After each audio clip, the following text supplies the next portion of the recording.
Hello বন্ধুরা, যখনই YouTube খুলছি তখনই দেখছি ঝিঙে দিয়ে কাঁচা ডালের বড়া দিয়ে তরকারি করছে। তো সেই মাফিক আমিও ডালটা ভালো করে ভিজিয়ে কাঁচা লঙ্কা আদা দিয়ে পেস্ট করে নিয়ে ভালো করে ফেটিয়ে নিয়ে কটা আগে নিজের জন্য বড়াটা বানিয়ে নিলাম। যদি পুরো তরকারিটা না খেতে পারি বা খারাপ হয়ে যায় সেই মাফিক আমি কটা বড়া ভেজে নিয়ে তুলে নিলাম। তারপরে বড়াটা খেয়ে দেখলাম শুধু মুখে বেশ খেতে ভালোই হয়েছিল।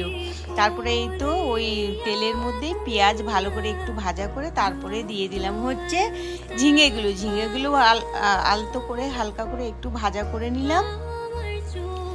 তারপরেই দেখো মশলাগুলো আমি দিয়ে দিচ্ছি একদম হালকা পাতলা, জিরে গুঁড়ি, লঙ্কা গুঁড়ি, হলুদ গুঁড়ি আর হচ্ছে লবণ আর জল দিয়ে তারপরে ফুটে গেলে সেই জলেই আবার ছোট ছোট বড়াগুলো দিয়ে দিলাম। কাঁচা ডালের বড়া খেতে কিন্তু খুব একটা ভালো হয়নি বন্ধুরা, একটু কারি কারি হয়েছিল, খেয়ে নিলাম। তাও যেহেতু আমি করেছি ছেলে মেয়েকেও খাবে না।